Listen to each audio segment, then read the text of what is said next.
InsyaAllah. Bismillahirrahmanirrahim.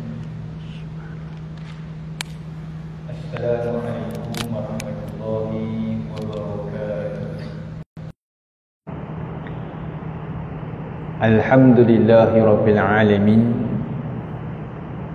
Wassalatu wassalamu ala ashrafil anbiya'i wal mursalin wa ala alihi wa sahbihi ajma'in. Marilah sama-sama kita mengambil kesempatan memuji dan memohon kepada Allah Azza wa Jal. Mudah-mudahan Allah kurniakan kepada kita ketenangan, Allah kurniakan rasa lapang, Allah kurniakan rasa bahagia, Allah kurniakan kepada kita rasa cukup, Allah kurniakan juga kesihatan yang baik.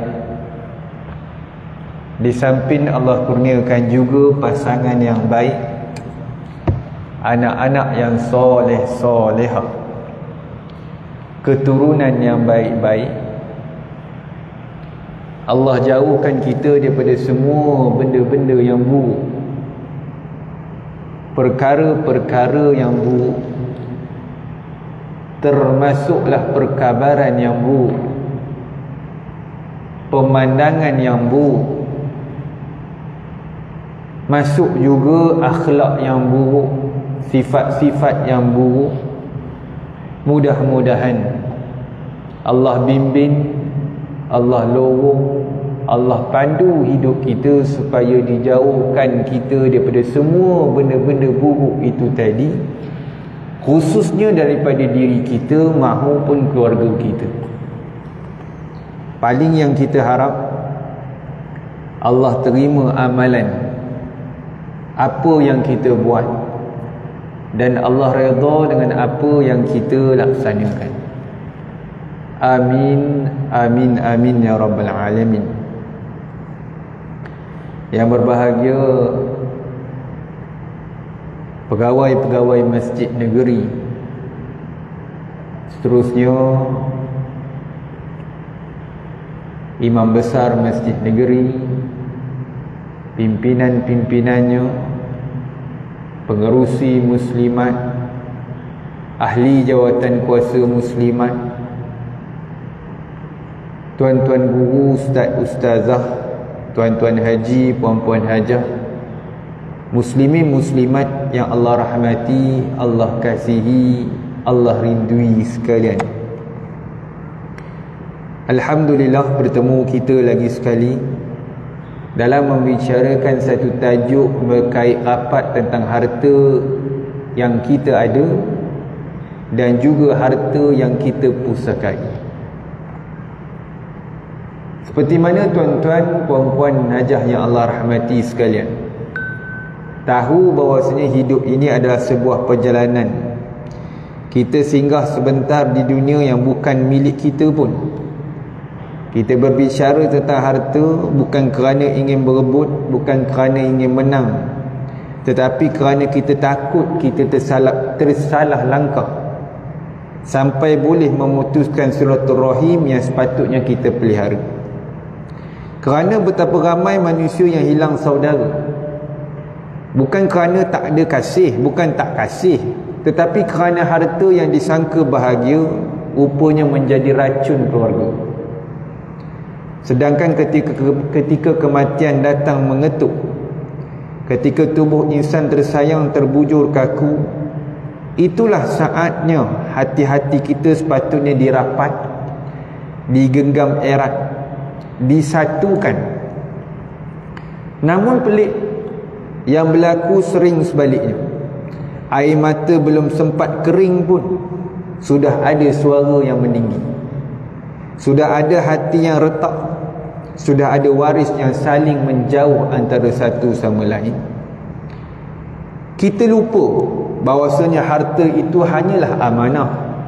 Harta itu sebuah ujian, bukan ukuran mulia, bukan juga lambang kebahagiaan. Orang kata harta ini boleh jadikan kita bahagia, Tapi saya tengok berdasar pengalaman saya Tuan Haji Puan Hajah, banyak juga kes orang kaya tak bahagia pun. Tak bahagia pun saya tengok semua ada. Rumah ada, anak pandai, semua cukup rasanya. Kereta berbiji-biji, rumah berbiji-biji, tanah bereka-eka. Tak bahagia, kosong. Saya pernah jumpa banyak orang. Kalau kita, saya duk fikir, kalau aku rasa bahagia dah, rasanya. Tapi itu sangkaan kita. Sebab harta boleh berpusing, pemiliknya boleh berganti. Kita kena ingat. Tetapi luka hati jika tidak dijaga boleh kekal hingga mati. Jangan sampai harta yang sedikit merampas kasih sayang yang sangat besar. Jangan sampai dunia yang sementara ni merobohkan hubungan yang kekal di sisi Allah. Kerana akhirnya kita tak bawa apa-apa pun melainkan amal. Bagaimana kita menjaga hati manusia yang pernah Allah amanahkan kepada kita juga menjadi salah satu timbangan yang perlu kita jaga. Tuan-tuan haji, puan-puan hajah, tuan-tuan muslimin muslimat yang Allah rahmati sekalian, kita hari itu berhenti pada tajuk hutang. Pada tajuk hutang. Apa hal pula nak bincang hutang, Ustaz? Ni bincang pusaka. Hutang ni duduk langkah yang kedua. Sebab tu kita bincang. Yang keduanya sebab apa kita bincang? Sebab saya banyak kes. Bukan bangga banyak kes tu, bukan. Banyak kes saya tengok waris ni ketepikan hutang semati. Dia wavekan hutang semati. Itu pun ada. Saya kongsi dah Puan Hajah. Kalau Puan Hajah ingat, saya kongsi kuliah sebelum ni, bulan-bulan yang sebelum ini, ada kes yang tak tahu pun banyak. Kes di Sendayan, ayah mati, anak nak tolong buat, dah 2 tahun dah pun ayah mati, baru sedar sebab dengar kuliah nak tolong urus hutang ayah. Soalan pada saya, macam mana Ustaz tahu tak ayah saya berhutang dengan siapa? Dia tanya saya, mana saya tahu, saya bukan duduk dengan ayah dia. Tak tahu saya. Nampak? Ada waris nak tolong bayar tapi tak tahu. Ada juga Tuan Haji, Puan Hajah, tuan-tuan, puan-puan, waris tak nak bayar. Pun ada juga. Tahu ada hutang tapi tak nak bayar. Saya ada kes di Sengawang, anak dia mati, ayah tak hirau pun hutang anak dia, padahal hutang banyak. Menantu dia sakit kepala dengan ayah mentua dia, sebab ayah mentua ada bahagian. Si mati ni meninggalkan ayah, meninggalkan isteri, ada bahagian ayah. Saya lukis, saya Puan Hajah tak berapa nampak, saya lukis bagi nampak. Kes di Senawang, dia mati meninggalkan isteri, ada anak 3 orang, ada ayah, ada ayah. Ayah mati, betul, si mati. Waris pusaka dia siapa? 1/8 buat isteri, ayah dia 1/6, anak lelaki 2, perempuan 1/1. Cerita dia ni, isteri ni bagus nak tolong hutang suami dia, nak tolong selesaikan hutang suami dia. Sebab bila suami dia mati, hutang lagi banyak daripada aset, daripada duit simpanan. So yang tinggal sekarang ni menantu kata, hutang tak boleh habis ni. Sebab dengan bank cari tau. Bank cari siapa? Cari isteri semati. Kena tanggung bayar, bukan lupus. Hutang kat kredit personal, kat kredit banyak, mana nak cari duit? Tahulah dia ni banyak kad platinum juga, banyak hutang. Ada hutang tu, hutang dekat kredit banyak, tak tahu. Mungkin duit dia banyak, tapi bila kita nak tampung bayar balik, tak ada duit. Kadang orang macam tu. Kadang orang macam tu, dia lagi banyak gaji, lagi banyak hutang. Biasa begitulah. So isteri ni nak tolong bayar, duit tak cukup, melainkan kena jual, kena cair rumah yang isteri ni duduk lah. Isteri ni ada tanah adat, ada kampung kat rumah. Dia nak balik kampung, dia nak jual rumah kat Senawang. Dia kata sebab duit tak ada. Bukan duit tak ada, maksudnya duit nak bayar hutang tu tak ada, melainkan kena jual rumah ni.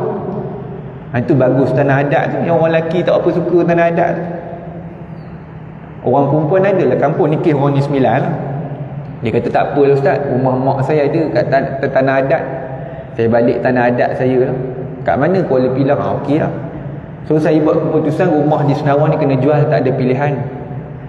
So isu nak jual ni sangkut pada ayah dia ni, ayah si mati. Ayah si mati kata cakap apa? Ayah tak peduli hutang piutang ni. Yang penting ayah nak 1/6 pula. Nampak? Dia terus nak paraid pula dah. Padahal hutang tu nombor 2. Tu cerita hutang dulu ni. Sebab ada orang kita tak lantak lah hutang, itu biarlah si mati. Masalah dengan bank. Bank duk cari. Dia cerita kat ayah, ni ayah bank duk cari. Aku tak tahu yang tu. Itu dia lah buat hutang. Siapa suruh buat hutang? Aku pula nak menanggung. Bagi aku 1/6. Mana boleh macam tu? Tu sebab kena datang masjid negeri. Dia tak pernah datang. Dia tanya saya, yang tanya menantu perempuan, Ustaz macam mana nak tegur ayah mertua? Paling senang suruh ayah mertua datang masjid negeri. Tu cerita. Yang mertua datang masjid negeri. Payah dia sembang sekarang. Payah sembang susah. Kena angkut. Melainkan buat kuliah dalam rumah dia. Kita buat duk tu, masjid negeri buat duk tu, pergi ceramah dalam rumah depan. Mana rumah yang orang yang kerah nak datang. Tak apalah tuan-tuan, mama ceritalah kat ayah. Dia kata sekarang ni ada live. Ni Tuan Haji nak buat live. Cari Facebook Tuan Haji ni. Apa Facebook tu ni? Surau Al-Hijrah, Ar-Rajihah. Surau Ar-Rajihah. Tuan Haji punya Facebook yang buat live ni banyak live, bukan saya seorang, banyak live yang Tuan Haji buat. Buat masjid negeri pun banyak cover. Kadang-kadang buat kuliah sebelum solat Jumaat tu Tuan Haji cover. Surau Ar-Rajihah. Cari. Boleh dengar balik ataupun forward, share forward kepada yang tak hadir. So ayah tak nak bayar, menantu sedih lah. Nak cari duit kat mana? Dah ayah tak nak bagi kita sama pula. Ni contoh. Ada kes yang kita kongsi hari itu, isteri tak nak bayar.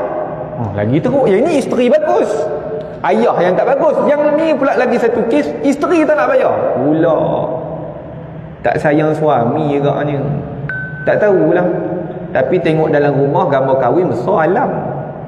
Sayanglah kot kan. Takkan rumah apa tu gambar kahwin besar tak sayang pula. Mesti dicabut awal-awal. Sayang buat je. Tapi tak nak bayar. Nanti sikit lah duit saya dapat. Sikit pula dah dikira. Bukan dikira hutang si mati, dikira dia. Astaghfirullahaladzim. Maksudnya apa, kena bagi juga ilmu pada isteri kita ni, pada suami kita.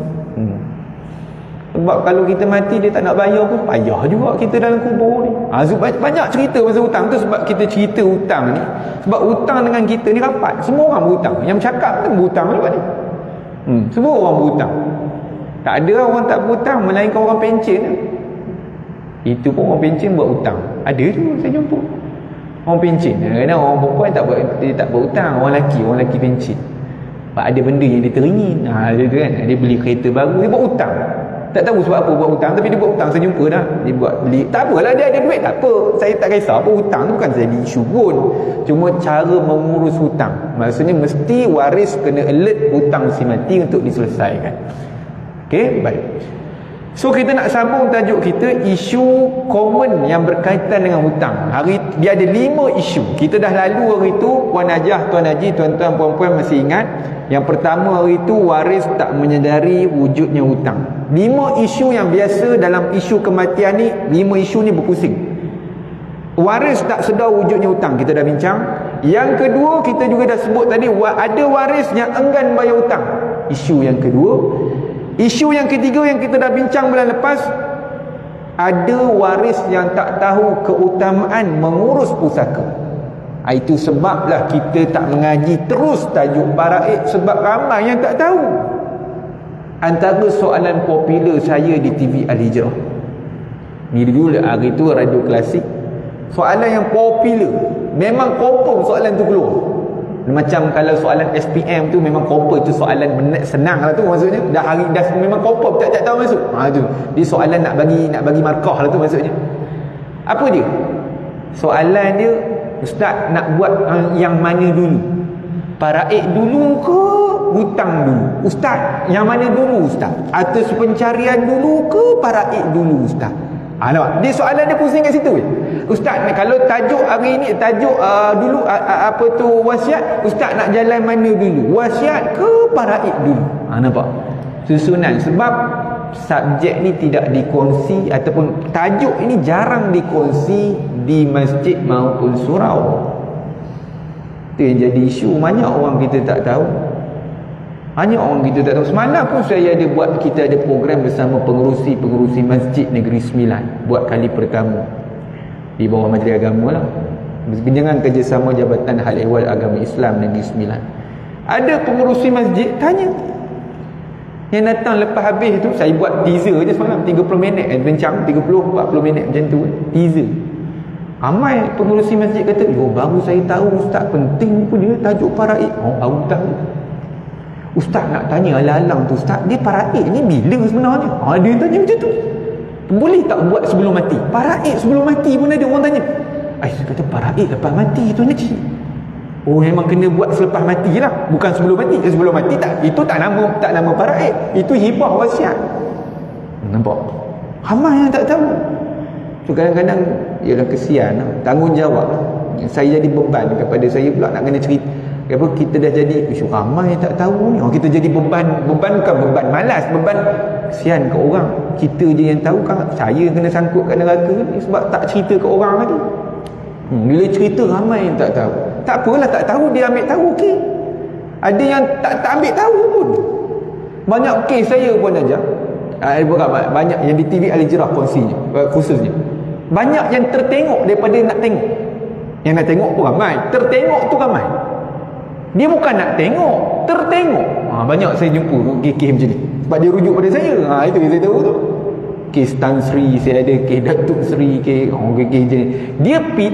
Dia minum kopi nak cari discovery pada awal pagi. Tengok discovery, tengok binatang, tengok tumbuh-tumbuhan. Nak tengok macam tu kan. Orang-orang pencik, orang lama kan. Minum pagi, minum kopi, cicah biskut meri ke, biskut 4 segi ke. Duk pilih-pilih macam ni, terberhenti. Tajuk apa ni? Ustaz apa ni tak pernah nampak. Dia berhenti situ.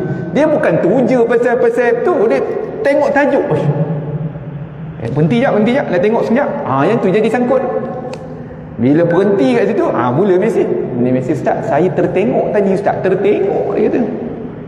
Nampak? Banyak orang yang accidentally, orang kata dia bukan sengaja nak tengok, yang sengaja tengok pun ramai. Cuma yang tertengok ni pun ramai. Itu penting tajuk ni untuk kita bincang. Yang keempat, Puan Hajah, Tuan Haji, tuan-tuan muslimin muslimat yang Allah rahmati sekalian, yang hari ni punya tajuk nak sambung. Ada dua lagi isu yang common berkaitan dengan hutang, iaitu yang keempat, tiada dokumen ataupun resit hutang. Tak ada dokumen. Ustaz nak selesai hutang ni, hutang semati, hutang suami saya, tapi tak ada bukti lah ustaz, dia ni hutang kat mana. Ni dia. Tak ada dokumen. Nombor 4, tak ada dokumen hutang. Nak cari mana pun aja. Ada tanya saja. Yang kes Senayan tu, ustaz, macam mana nak cari ustaz? Kalau ustaz tak tahu, nak cari kat mana? Sian dekat semati ustaz. Waris tak membantu hutang ni, mana bukan waris tak nak bantu, waris tak tahu. Macam mana ustaz? Ada tak cara nak tolong? Jawapan dia, Tuan Haji, banyak orang berhutang, pinjaman peribadi ke, hutang persendirian, hutang kad kredit, yang agensi ni akan cari dia, tempoh dia lambat. Itu waris ni tak tahu. Macam kad kredit kita kongsi hari tu, 2 tahun baru tahu yang si mati ni ada hutang. Sudah, hutang bukan sikit-sikit, bukan 1,000, 40,000. Nak cekau duit mana? Duit dah habis. Nampak pun aja. Mula-mula seronok lah si mati tinggalkan duit, seronok lah kita berjalan pergi Korea. Lepas Korea pergi umrah. Balik-balik lepas tahun 2 tahun surat bank sampai. Duit habis lah. Nampak? Mana nak cari? 40,000, 50,000, mana nak cari? So cara dia Puan Hajah untuk kawalan ini, buat masa ni Puan Hajah untuk dengan bank ada cara. Katalah mak kita mati, ayah kita mati, kita tak tahu ayah ni buat pinjaman bank apa, ada apa-apa bank tak? Senang Puan Hajah. Macam mana nak buat? Kena pergi ke laman web EC Kris. Online. Boleh tahu hutang si mati berapa. IKRIS Bank Negara, BNM, Bank Negara Malaysia. Ni bank negara mana? Jangan risau, ni bukan scammer. Bank Negara Malaysia .gov.my.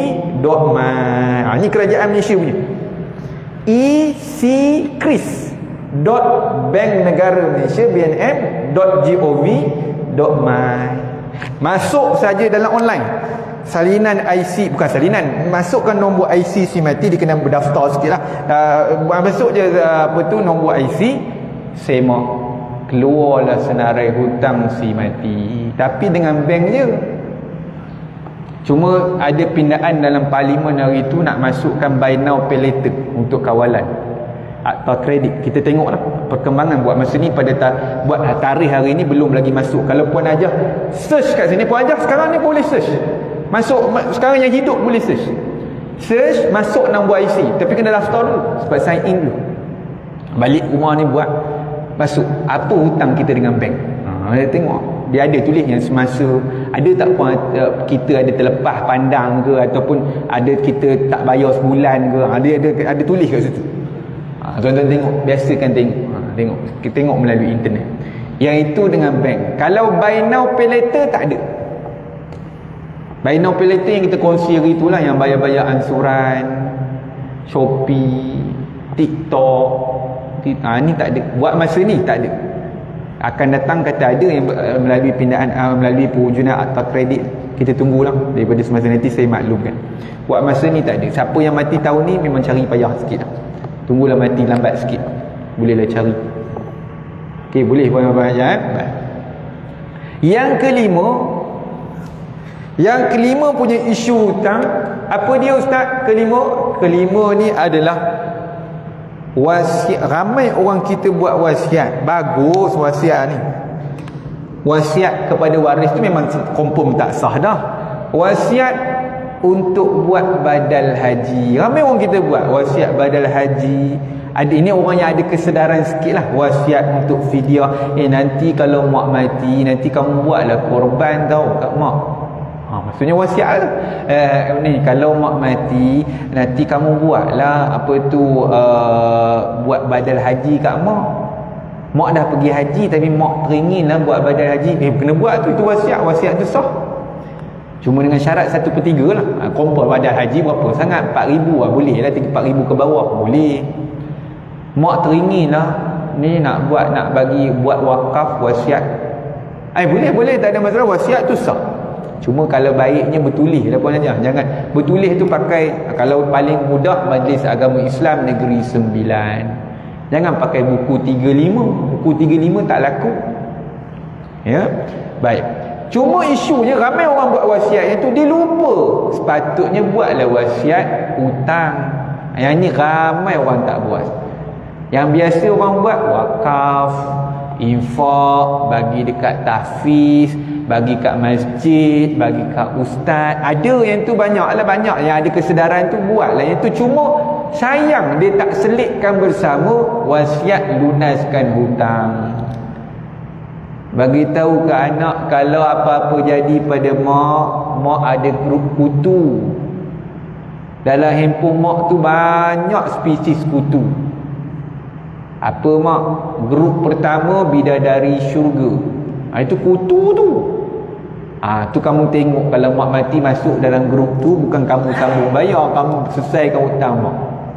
Ada lagi grup nama-nama ni kadang nama-nama yang hebat-hebat dia bunyi.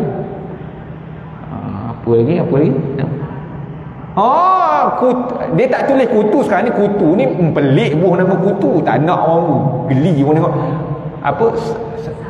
Sahabat senawan kutu. Ada lagi sahabat. Ada yang sekarang ni kutu haji. Ada saya jumpa dah pengendali dia. Kutu haji, kutu umrah. Tak ada berkait. Kutu-kutu ni dia boleh kalau terikat dengan bank negara salah tu di sisi undang-undang. Salah tuan haji banyak main kutu ni bersalah di sisi undang-undang. Apa ke namanya? Iaitu nanti kita ceritalah. Cuma saya kata kalau mati, kalau ada grup kutu ni kena selesaikan hutang. Apa nama, kalau khususnya kalau isteri mati, Tuan Haji kena semak grup dalam WhatsApp isteri. Semak satu buka. Tak kira lah sahabat masjid negeri ke, semak semua.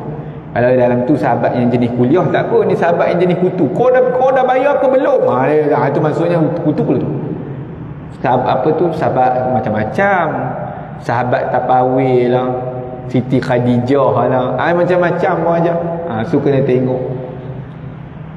Wasiatkan kepada anak, wasiatkan kepada suami, selesaikan hutang. Yang suami pun sama, wasiatkan kepada isteri, ni abang ada hutang ni dengan leman. Leman mana? Leman lemang. Begitu. Senang kalau apa-apa jadi, isteri ingat leman lemang. Boleh Tuan Haji berajar wasiat bersama. So itulah 5 isu yang berlaku yang rapat berkaitan tentang hutang. Orang tanya saya balik, Ustaz, itu cara nak mengatasi isu hutang ni macam mana? Ni cara dia. Itu penting tu. Kita ngajar cara pula. Cerita isu je. Cara macam mana Ustaz? Sekarang ni kami hidup lagi Ustaz. Kalau kami mati memang tak boleh buat apa dah. Ni kami tengah hidup nak buat apa Ustaz? Ada 5 perkara yang Tuan Haji, Puan Hajah, tuan-tuan, puan-puan minta diri tuan-tuan buat, termasuklah anak kita buat. Apa dia? Senaraikan hutang kita waktu hidup. Tengah hidup ni kan, senaraikan hutang. Nak senarai tulis kat mana Ustaz? Terpulang. Yang penting dekat phone pun ada. Kalau boleh print letak dalam file. Tapi kena update selalu.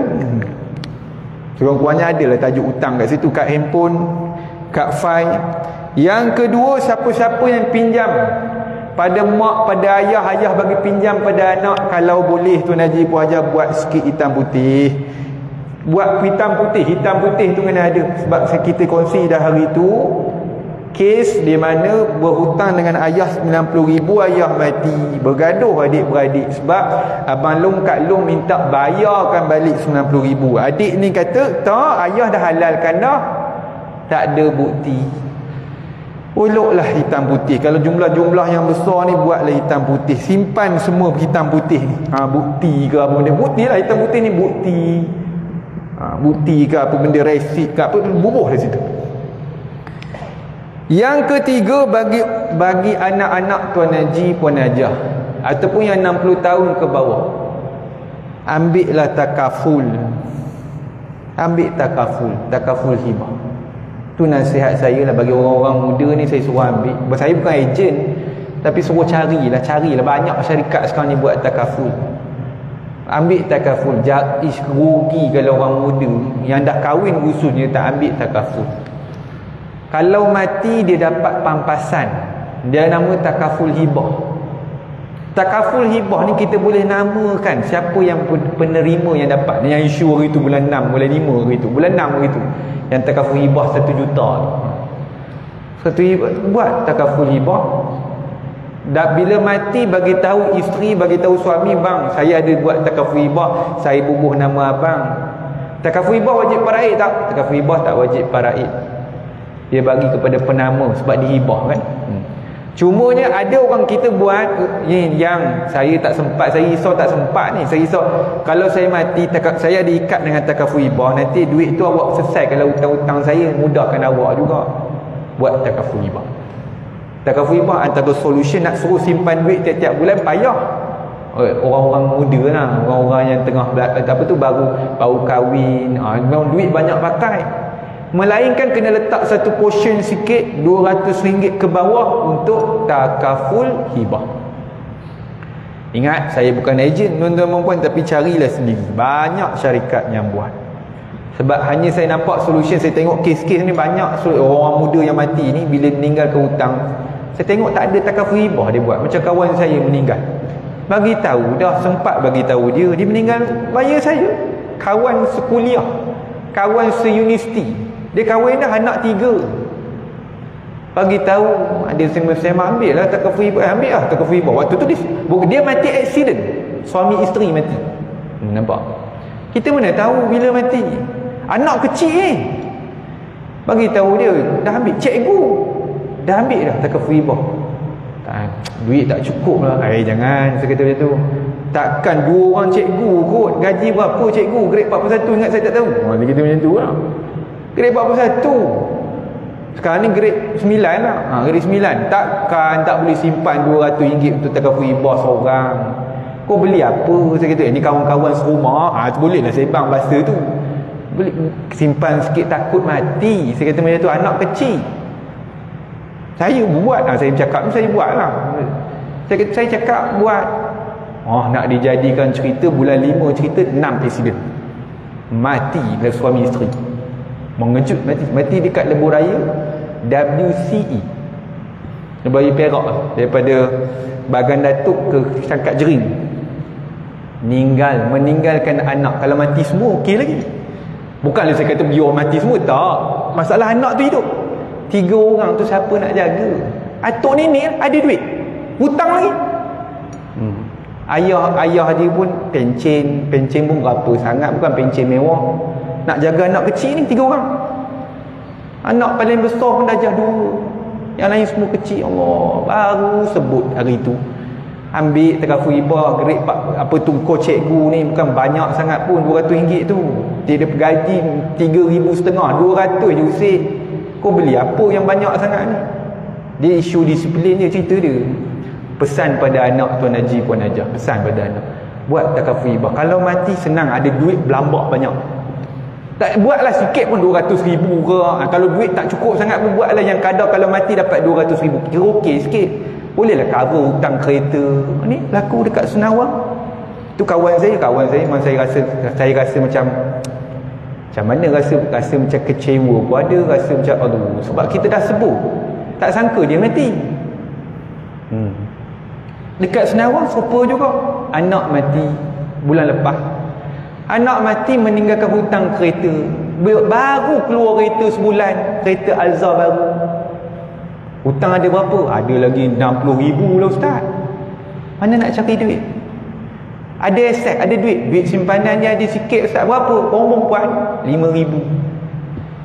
Duit kereta SP ada lah ustaz RM10,000, ada RM12,000. Mana cukup tanpa hutang? Anak kecil ni. Nampak? Saya tanya dia, tak ada buat takaful ke apa, nampak? Kesedaran orang muda terhadap takaful ni rendah. Padahal itulah cara jalan yang duit boleh datang selambak. Saya kata tak buat. Ni tak buat. Tak buat ustaz. Allah, kerja pun saya tanya. Kerja sedap juga. Pegawai pula tu. Allah, apa tak buat?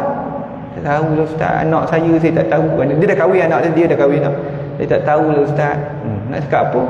Dia tanya saya, siapa yang patut tanggung hutang? Suami dia ke ayah dia? Nampak? Kan susah nak menanggung hutang RM70,000. Itu baru kereta, belum cerita lain ni. Hutang-hutang lain. Dia tanya, hutang ni nak kena paraik tak? Soalan Tuan Haji tu dah tanya saya, hutang tu kena paraik tak? Hutang mana ada paraik? Hutang ambil duit mati. Saya tolong kira kat dia, tolak, tak ada. Harta dah tak ada, habis. Hutang yang ada. Macam kes Senawang tadi pun sama juga.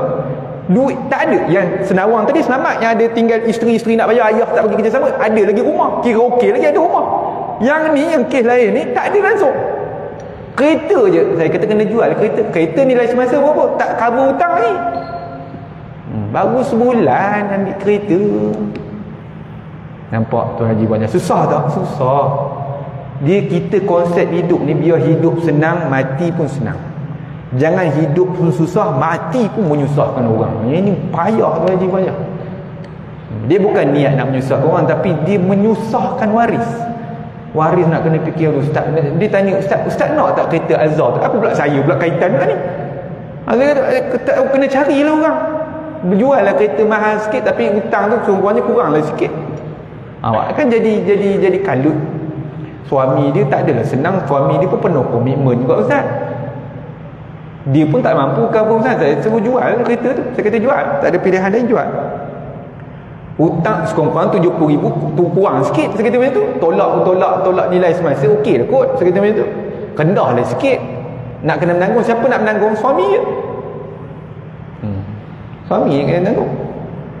Suami dia tak ada duit ustaz. Tak tahu saya. Nampak? Kan susah. Saya kata macam tu. So apa kesimpulan saya? Suruh anak tuan-tuan haji, puan-puan haji, atau yang bawah 60 tahun, di atas 65, atas 60 tahun tak boleh dah. Agensi takaful tak nak layan, sombong tak kan, dia tak nak, saya tak nak. Dia sebab nak kena cover tu tinggi, mahal gaji banyak. Ada orang dia nak ambil takaful, umur dia 59, dia nak cover sebab dia ni situasi dia ada hutang, dia kahwin tak ada anak, so sekarang ni dia bimbang hutang dia ni akan pindah kepada isteri. Memang betul pindah ke isteri tak ada duit. Dia baru mengaji bab ni, dia kata boleh tak saya umur 58 ambil takaful? Ambil. Dia nak cover, orang takaful kan tanya nak cover berapa ringgit. Dia kata boleh tak bagi sejuta. Dia pun kira nak 1 juta punya cover. So ejen pun kira-kira, tuan umur 58 ada penyakit dah, tuan kena bayar 2,500, mampu tak sebulan? Sebab dah umur dah hujung. Mahal lah kalau ambil muda, murah 100 lebih paling mahal, boleh lah kalau mungkin 200 lebih, tapi cover lah, banyak cover. Ni nak cover tak tahulah haji tu buat ke tidak, saya pun tak pasti, saya lupa nak tanya. Dia kata 2,500 ada gaji, dia kata begitu. Nanti balik fikir macam ada duit apa gaya tu, balik nak fikir tu macam ada je. Tahu saya pun lupa nak tanya. Dia nak selamatkan sian kat isteri dia. Dia cerita dia ada anak dia ada anak. Saya faham. Dia isteri dia mati dah, dia ada anak. Dia risau anak-anak dia ni halau isteri ni. So nak cover macam mana, dia bagi duit lah, isteri ni boleh survive. Bagus, haji ni bagus lah dia kira macam tu. Cuma dah lewat lah masa dia. Saya kata risau pula isteri saya, anak saya ni nampak okey, tapi risau pula bila tengok kes hari ni macam-macam jadi ni, berebut harta lah, saya risau pula isteri saya ni kan. Anak kau boleh harap sangat. Dia juga macam tu lah. So saya nak cover lah, bagi dia duit cash. Saya duit simpanan saya makin hari makin kikir. Sebab ada orang dia dah pencen lah. Makin hari makin susut ustaz. Hari main saham pun iyalah tak berapa sangat untung. Saya risau lah apa-apa jadi. So masalah harga lah, 2,500 mampu tak mampu je lah cerita dia. Yang keempat, tadi yang kedua, yang ketiga takaful. Yang keempat, 3 tadi takaful. Yang keempat, wasiatkan hutang.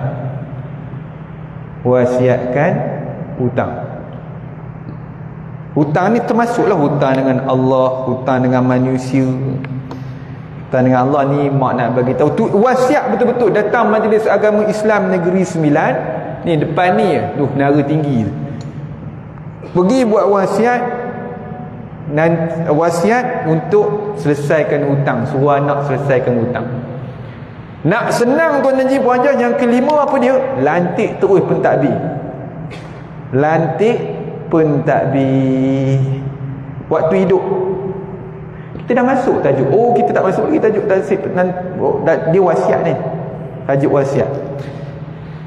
Lantik pentadbir. Maksud dia apa ustaz? Lantik mains tu jadi pentadbir harta Tuan Haji Puan Hajah. Dalam tu ada senarai siap-siap, ada ruangan borang tu senarai hutang semasa.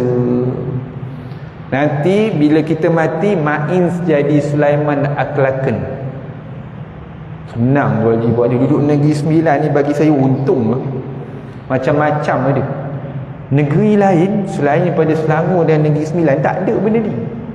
Dia kena lantik agensi swasta je. Swasta banyak, mahal lah.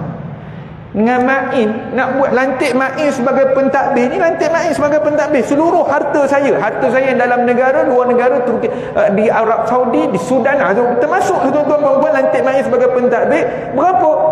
Hanya RM300 sekali bayar, tak ada bayaran bulanan. Murah kira apa Tuan Haji Puan Hajah, takkan berkira kot. Ustaz murah sangat lah, bukan standard saya lah murah-murah. Terpulang lah, kalau nak mahal banyaklah agensi mahal. Saya bagi yang murah lah kalau nak murah. Kalau nak mahal kok Tuan Haji Puan Hajah memang tidur atas duit, tak kisahlah saya. Saya ni jemur dah ustaz, pergi dapur nampak duit saya bergantung-gantung dekat bawah ni ustaz. Banyak sangat duit saya ni. Kalau macam tu lantik lah peguam pun tak kisah, yang penting lantik. Lantik peguam. Macam seorang Tan Sri lantik peguam dia 14 juta. Harta bilion. Harta dia bilion. Saya kira-kira Tan Sri datang pejabat saya. Dia orang bukan orang sini, orang Kuala Lumpur. Aset banyak, syarikat luar negara, dalam negara, luar negara. Macam Ismail Ulam Raja juga dia tu. Saya pun tak tahu dia Tan Sri. Dia datang bagi kad baru kata dia Tan Sri. Oh, dia Tan Sri. Ada driver semua, PA semua ada. PA dia pun datang. Saya ingat kawan tu, PA rupanya. Dia lantik peguam 14 juta.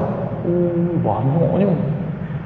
Kata, ni peguam minta cas berapa persen tau. Saya kata, Datuk Tan Sri, tapi masalah dia orang Kuala Lumpur, harta banyak Kuala Lumpur. So cerita dia tak boleh lantik Selangor, tak boleh lantik Negeri Sembilan, melainkan dia pindah Negeri Sembilan. Tu saya kata Tan Sri datang Negeri Sembilan, kita banyak rumah-rumah. Saya kata macam tu, saya boleh jadi broker Tan Sri, saya kata macam tu. Cari rumahnya sesuai untuk Tan Sri, boleh buat dekat Negeri Sembilan, saya kata macam tu. Dia lantik peguam dia 14 juta. Masya Allah, mahal. Tu belum mati lagi, hidup lagi tu. Hidup pun dah cah lah. Lepas mati lagi sakan kawan tu. Saya bukan dengki dengan peguam tu memang cara dia macam tu. Maksud saya tu mahal lah. Kalau Tuan Haji Muhajir nak lantik macam mana Tan Sri ni, tafadhol. Terpulang lah Tuan Haji Muhajir. Yang penting lantik. Itu je kesimpulan saya. Yang penting lantik. Nanti kalau mati tak jadi Abdul Wahab punya cerita. Jadi apa yang berlaku? Jadi macam mana Abdul Wahab berjumpa Sulaiman Aklaken. Itu yang sepatutnya. Lagi senang. Dalam tu Sulaiman Aklaken akan baca. Ni hutang-hutang. Dalam filem tu tak tunjuk lah. Pentadbir ni akan baca senarai hutang piutang, senarai hasrat Sri Mati. Semua. Cumanya saya nasihat jangan buat wasiat kepada waris. Sebab ni boleh bagi orang gaduh. Wasiat senar selesaikan hutang. Kalau ada baki, mak nak wasiat lagi sikit, wasiat untuk wakaf, wasiat nak bagi masjid negeri. Masjid negeri ni nak buat nak buat renovation. Kerajaan negeri melalui bajet hari tu 6 juta lebih bagi. Mak rasa macam tak cukup tu, mak nak bagi 1 juta lagi lah. Terpulang dekat mak. Yang penting sebab mak ada duit banyak. Terpulang. Mak nak wasiatkan wakaf kepada masjid negeri 1 juta sebab mak ada 10 juta. Terpulang. Sampai tak 1/3, kurang 1/3. Boleh laksanakan. Ada tu aja, ada seorang datuk datang, banyak ni dia nak wakaf. Tapi masih dalam perbincangan lah. Dia tanya, dia nak wakaf 2 juta. Dia tanya 2 juta nak wakaf. Maksudnya orang-orang yang ada ni mampu pula. So Tuan Haji Muhajir boleh buat wakaf macam Tuan Haji Muhajir yang depan saya ni, semua mampu belaka, berjuta belaka dalam duit dalam akaun ni. So Tuan Haji Muhajir boleh buat. Paling kurang saya nak bagi tahu, lantik Ma'in sebagai pentadbir. Maksudnya bahasa dia wasi, dalam bahasa Arab ni wasi. Lantik Ma'in sebagai pentadbir. Selesai masalah kita. Boleh Tuan Haji Puan Najah ada soalan? Baru nak mula. Okey bang.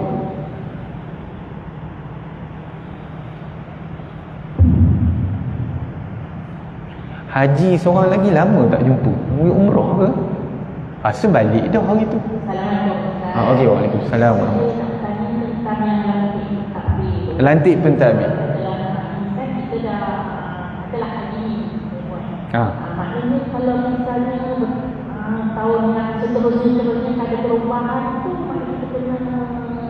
kita kena buat tambahan pindaan, ataupun boleh je tak pindah pun, nanti bila berlaku kematian Ma'in akan buat semakan. Senang. Dia sebab dah ada wakil, dia macam peguam kita lah, senang bahasa peguam kita lah tu, dia akan cek senarai hutang. Kalau misalnya ada perubahan tu, kita call kan atau biasanya akan pakai dokumen juga. Ada tambahan dokumen. Untuk pindaan wasiat, tak salah saya RM50 tak salah saya. Pindaan. Tapi kalau senarai hutang Puan Najah boleh semak. Rasanya itu tak ada masalah.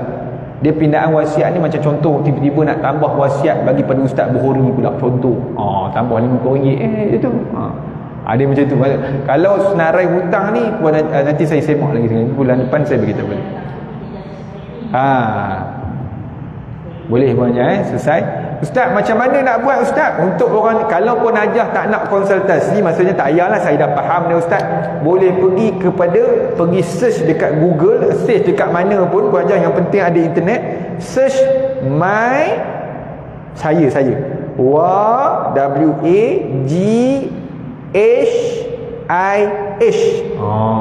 Tu dia memang betul orang Negeri Sembilan ni. Sistem pun Negeri Sembilan. MyWaris. Search kat internet, jumpalah Puan Hajah lambang M dengan W. Ni bukan scammer, ni memang betul. MyWaris.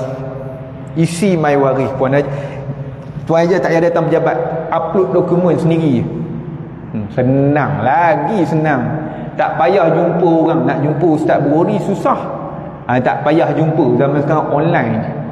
Pakai online. Kalau tak nak konsultasi lah, ada orang Ustaz, saya kena jumpa lagi lah Ustaz, pegawai Ustaz untuk konsultasi ni nak bincang lagi sekali apa benda yang boleh, apa benda tak boleh. Itu boleh, cuma kena queue sikit lah. Bukan kena queue, tak ada queue lama pun. Maksud kena buat temu janji berapa Ustaz? Bagi nombor telefon lah pula. Temu janji jumpa pegawai, bukan jumpa saya, jumpa pegawai. 013 WhatsApp, boleh tak saya nak datang jumpa? 774 3662. WhatsApp dia. Jangan tanya bila free, terus cadangkan terus. Bila free memang tak free lah dia. Ni WhatsApp, nombor hotline. Kalau nak senang, datang terus dekat mana-mana pejabat majlis agama. Cuma kadang-kadang kaunter penuh. Itu yang kena menunggu sikit tu. Kadang orang tak nak menunggu. Senang buat temu janji. Special kita bagi, special lane. Kapet merah kita bagi. Silakan kita masuk. Sebab dah ada temu janji. Dengan doktor pun payah buat temu janji kan. Bila buat temu janji kan hospital selalu dah. Tapi kena nunggu lama. Yang ni tak payah tunggu lama. Kita bagi masa tu. Datang pukul 10. So terus datang masuk. Kalau nunggu pun kadang orang yang sebelum tu yang lambat habis. Tapi tak ada lama. Tu macam tu lah. Berbanding Puan Hajah, Tuan Haji, tuan-tuan, puan-puan datang mengejut. Datang mengejut memang menghampakan lah kadang-kadang tu. Minta maaf banyak-banyak. Ada orang datang mengejut, datang pejabat saya. Jangan datang mengejut. Datang mengejut memang tak ada lah. Sian kat dia. Dia orang PD datang. Ya Allah, kita kat luar ada program. Saya kata takkan saya nak balik ni, jauh. Saya jauh ni, takkan saya nak balik. Saya kata lah, kenapa dia tak buat temu janji? Bagi dia nombor saya. Dia kata ada tim saya call, Ustaz ada orang nak jumpa daripada Port Dickson, dia datang jauh. Saya ada program ni.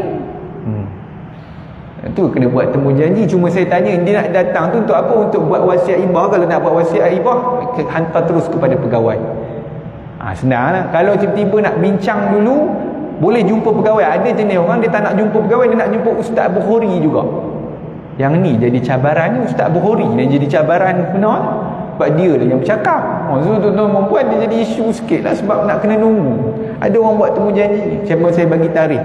Saya bagi tarikh dan masa siap-siap. Boleh datang segitu-begitu. Kalau siapa-siapa yang ada nombor saya ataupun dapatkan nombor saya bagikan tarikh berserta masa. Biasanya saya akan bagi tarikh dan masa. Datang ikut masa. Boleh Tuan Haji, Puan Hajah? Ada soalan seterusnya? Silakan puan. Nak tanya, kalau mati tu suami kita. Okey.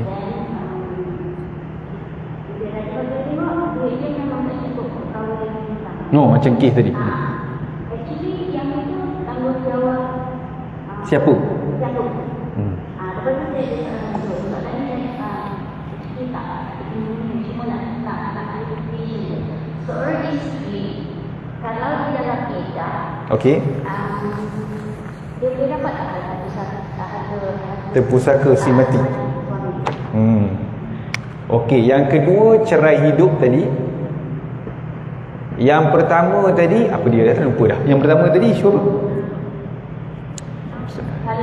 Kalau mati tu.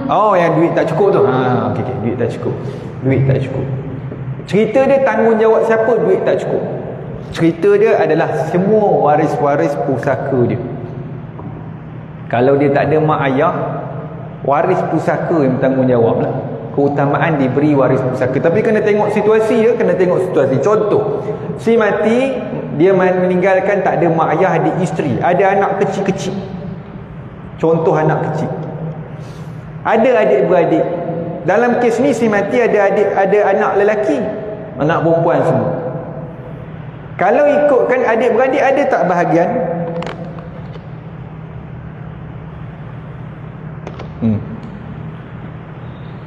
Adik-beradik dia ada 3 lelaki, 3 perempuan.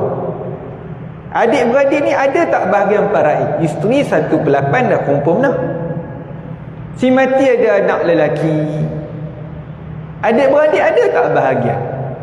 Anak-anak si mati ni semua kecil-kecil, halus lagi. Lembut pun selembut kulit bayi lagi.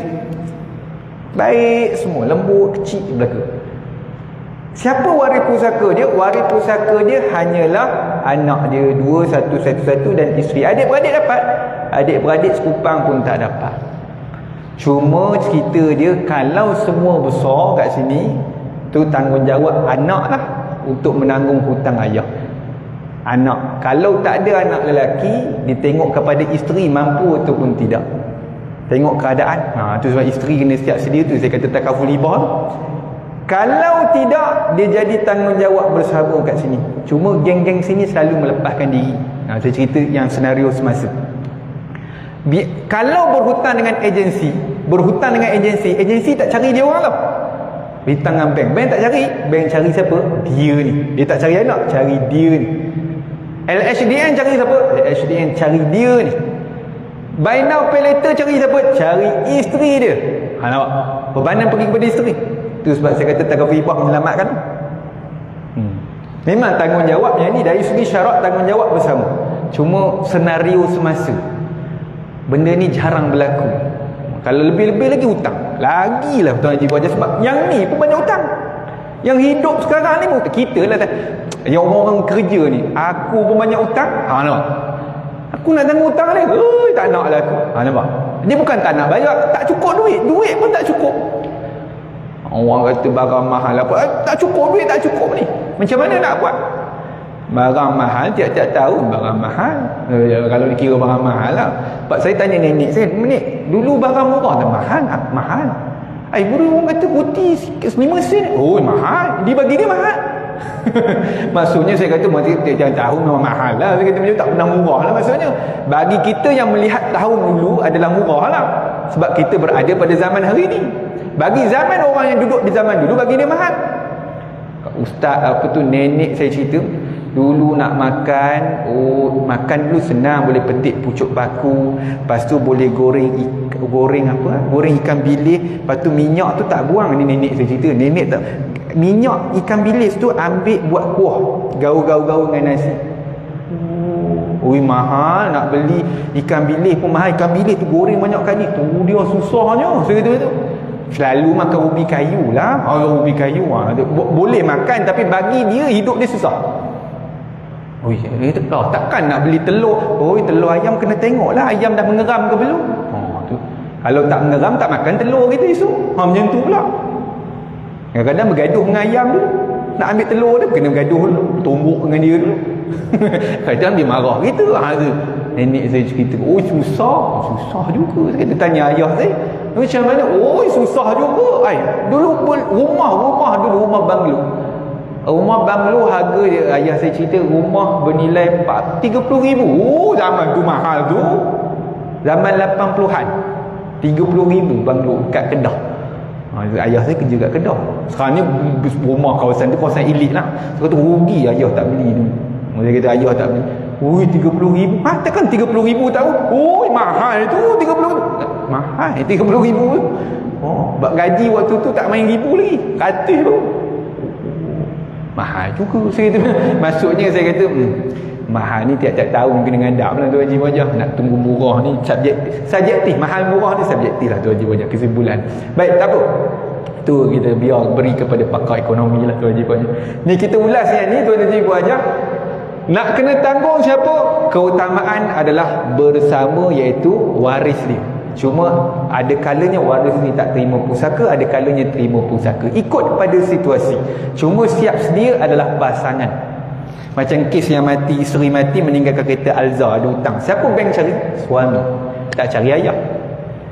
Nampak tuan haji banyak si mati ada anak kecil, semua anak kecil. Tak cari ayah. Dia meninggal sekian. Dia meninggal waktu berpantang, baru lahir anak pantang. Meninggal sebab apa? Saya malas tanya, tengok nak sedih pula puan Najah tu. Anak dia meninggal pantang, tengah pantang, jaga baby tak tahu macam mana, mati pula apa tu kau insiden apa, meninggal dalam bilik. Oh sian kata. Tu dah cerita. Tapi nak siapa hutang tu, siapa nak tanggung? Suami ke ayah? Tanya ayah nak pencen tak banyak ustaz. Saya nak sebab dengan isteri saya lagi. Ni cucu siapa nak jaga pula ni? Nampak. Bukan tak sayang cucu ni, kos sekolah, kos ni. Kan banyak cerita tuan Haji banyak. So inilah cara keutamaan. Baik, yang kedua, cerai hidup. Puan Najah yang bertanya tadi, kalau cerai hidup ni maksud bukan cerai ni ada dua situasi. Cerai waktu mati, cerai waktu mati tu bagi cerai, bagi cerai mati. Ni waktu hidup ni bercerai. Pembubaran perkahwinan, tu bahasa rasmi. Katalah dia ni mati meninggalkan isteri, ada anak, seorang lelaki, seorang perempuan. Bercerai. Jika berada dalam iddah rujuk, talak rujuk, talak satu, talak dua, maka jika dia mati dalam keadaan dia masih beriddah, dia masih terima 1/8. Clear tu Haji banyak dalam iddah.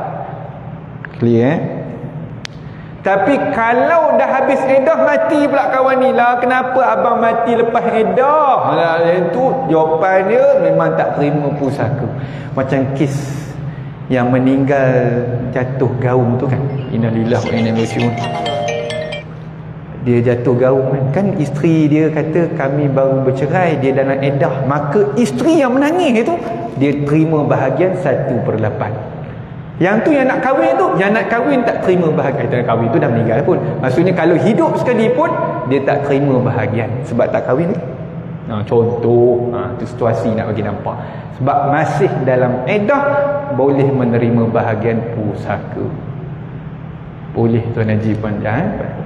Ustaz, anak dia tak efek. Yang bercerai ni isteri dengan suami yang anak sampai bila-bila terima bahagian.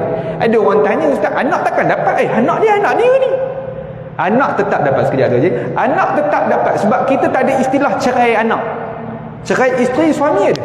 Saya menceraikan anak saya. Itu tak berlaku tu Haji Bajah. Memang tak jatuh talak pun. Tak ada kesan apa pun. Aku cerai. Kau kurang hajar dengan aku cerai dengan kau dengan talak 3. Ni ayah cerai kat siapa? Cerai awak lah. Awak anak sulung saya. Cerai. Keluar. Tak jatuh talak. Sebab anak tak ada sistem talak tu. Anak tetap terima bahagian pusaka. 2, 1. Dia tu Haji. Macam mana? Yang tak cerai. Fasakh. Okey. Isteri yang minta fasakh juga duduk dalam iddah. Dia duduk dalam iddah. Cuma talak yang bukan raj'i. Tengok ada situasi yang isteri minta talak ni, dia jatuh talak 3. Dia kena tengok beberapa situasi. So kalau jatuh talak 3, yang ni tidak berlaku. Iddah yang boleh menerima bahagian pusaka. Boleh. Isteri dalam iddah tu dia berhak mendapat bahagian. Ya. Bagaimana pula untuk penubusan tentang suami? Adakah beban pada isteri? Macam mana situasi dia? Macam kalau isteri dalam iddah, isteri meninggal. Oh ya. Okey, okey. Bagaimana pula suami? Suami, hutang dia macam mana? Hutang ni siapa ganti? Sama macam situasi tadi. Tengok keadaan. Dalam kes ni dia ada anak lelaki, ada anak perempuan, clear lah adik-beradik terima. Tapi kalau ini bawah umur, tak kisahlah ada lelaki ataupun perempuan.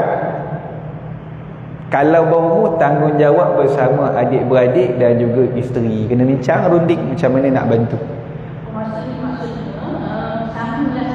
Sama macam situasi tadi. Ya, dah bercerai pun kena ambil tahu dah. Kena dalam iddah masih kena ambil tahu. Saya tak boleh, saya benci kan dia. Tak boleh macam tu. Cerai kena cerai elok-elok. Dia tak boleh benci membenci. Hari tu bercinta tak benci pula. Dia biasalah tuan-tuan perempuan, ada benci ada suka. Tu tak boleh lah, tak benci selama-lamanya. Boleh. Adakah pesanan boleh menjadi wasiat yang perlu contoh dalam adik-adik ramai. Saya tanya siapakah yang berpertahan menjalankan faraid, proses faraid? Oh, dalam kalau okey sila. Okey, faham. Contoh kalau ayat pesan, contoh ayat pesan, kalau ayat dunia, awaklah yang menguruskan segala faraid. Adakah itu menjadi wasiat? Okey, Ustaz teruskan. Soalan seterusnya. Okey. Masa proses kematian untuk isteri dalam kesedihan dan sebagainya. Okey. Adakah boleh isteri itu mengambil harta suami sebagai pengurusan hidup dulu sebelum difaraid? Sebelum difaraid dia ambil dulu. Sebab saya pernah ada orang bercakap kan, kata boleh ambil untuk pengurusan hidup, pengurusan harian. Kenapa dia ambil sebelum? Nak tahu situasi. Sebelum faraid dia dah sana. Okey, baik. Boleh ataupun memang harta itu tidak boleh diusik langsung sehingga selesai faraid. Baik. Faham. Baik, keutamaan adik-beradik. Jawapan dia Tuan Haji Puan Hajah, keutamaan adik-beradik ni dia bukan paling sulung. Dia paling amanah dan paling boleh amanah ni paling boleh dipercayai lah mengurus harta ni.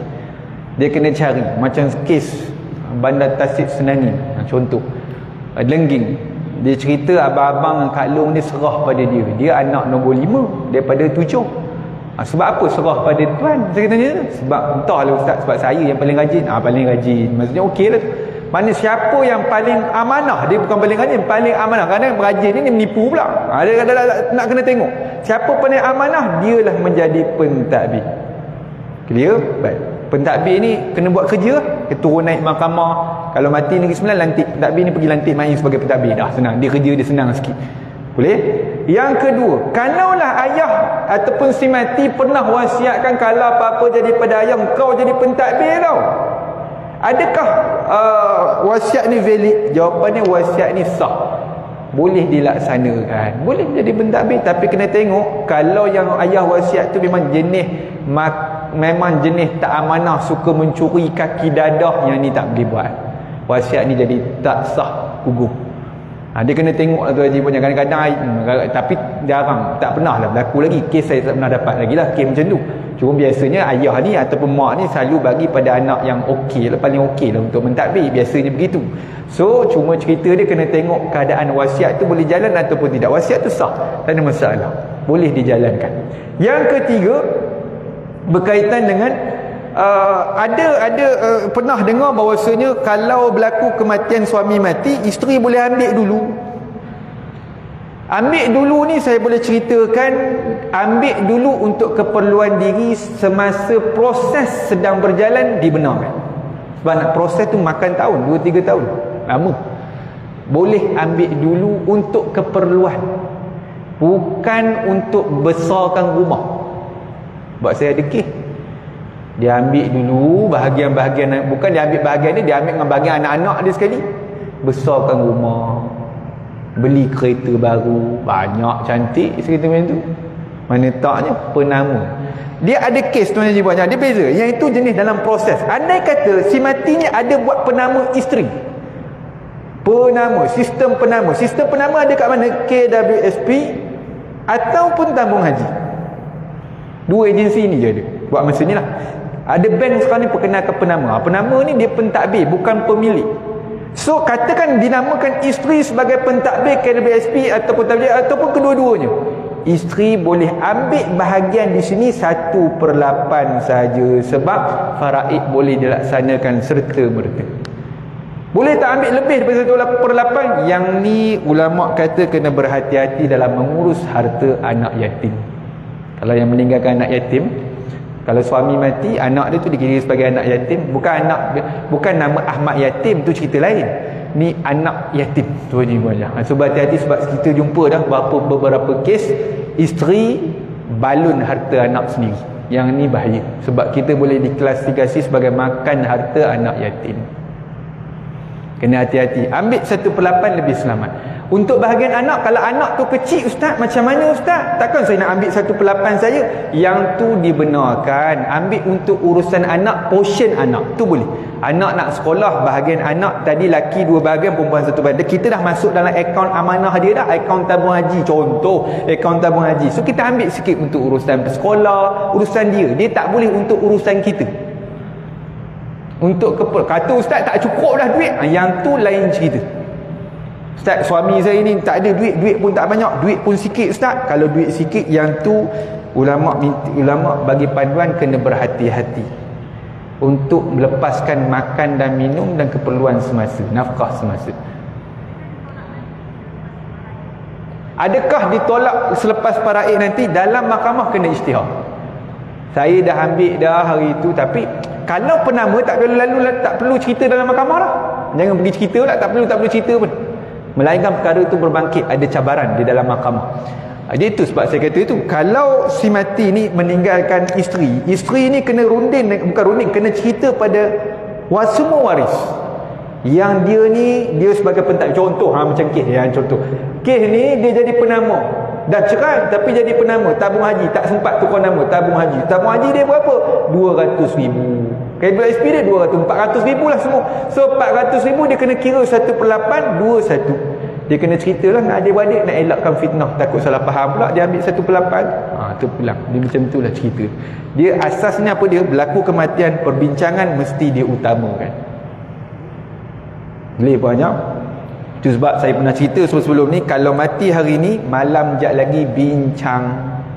Kena start perbincangan. Buka bilik mesyuarat. Set up bilik mesyuarat. Faham semua je? Menantu jangan masuk. Macam mana saya sebut hari tu. Menantu yang ada ilmu saja boleh masuk. Menantu ada ilmu tu maksud ilmu urusan pusaka.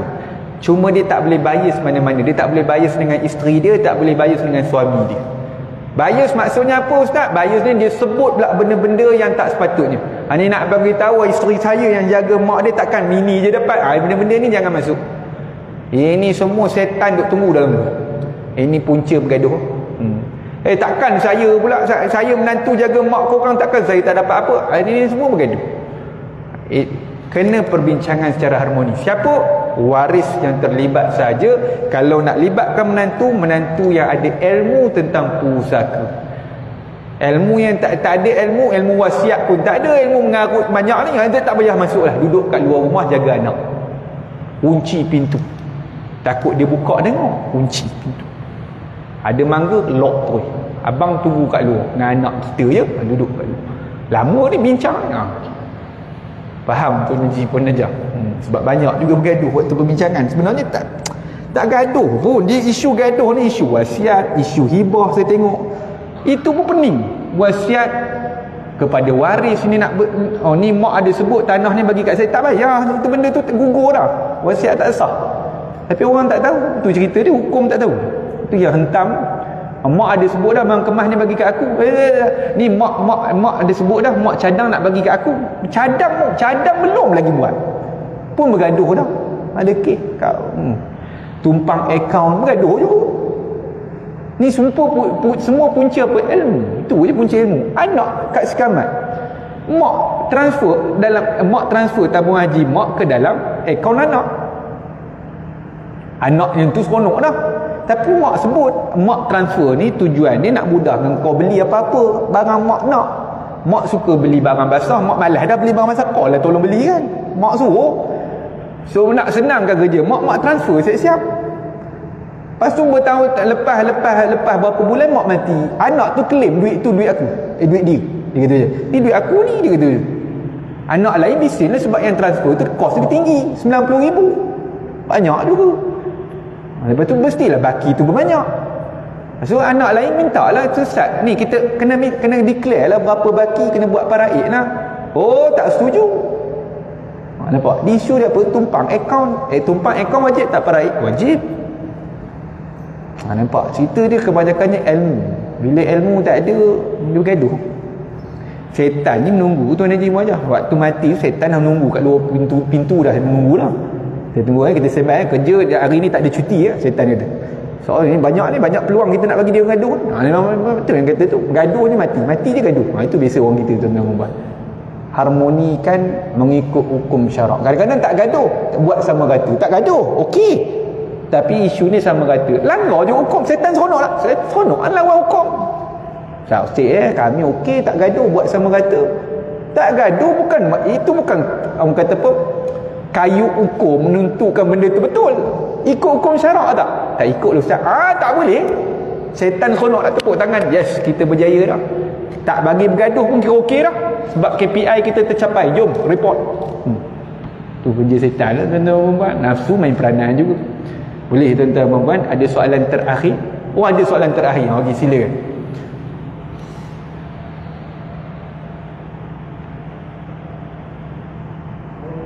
Waalaikumsalam warahmatullahi. Okey. Apa sikit penanya? Okay. Dia dah berkahwin. Dah meninggal suaminya. Okey. Tak ada anak. Okey. Anak tiri. Suami dia pernah berkahwin. Suami dia pernah berkahwin 10 orang anak. 10 orang anak. Dia kahwin dengan isteri yang baru ni tak ada anak. Okey.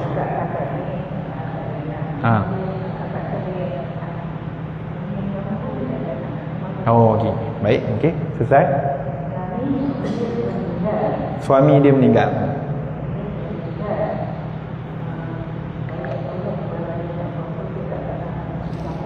Okey.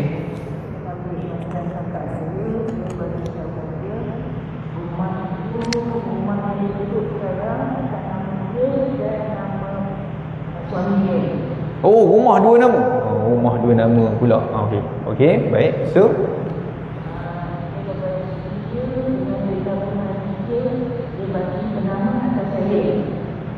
atas kakak.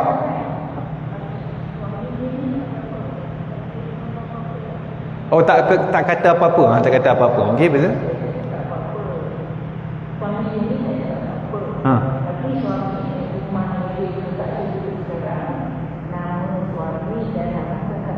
Okey, suami dan isteri dia. Okey, betul? Okey. Okey. Maksud ada lagi harta lah, kereta apa semua ni. Okey. Tabung haji ke BSP pun ada. Tabung haji pun ada. Okey. Okey. Kakak hidup, kakak meninggal. Okey, bagus.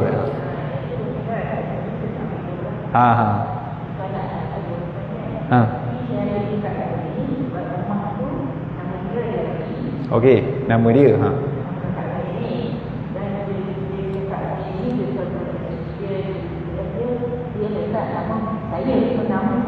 Penama. Kakak yang hidup ni buh penama adik dia. Okey, betul? Puan, okey.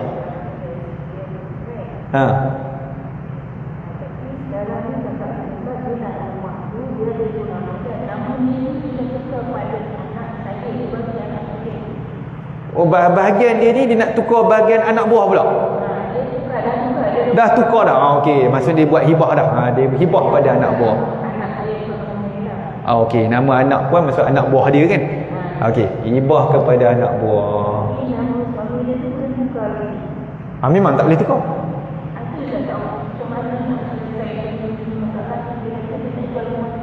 Tak boleh jual pun tak boleh.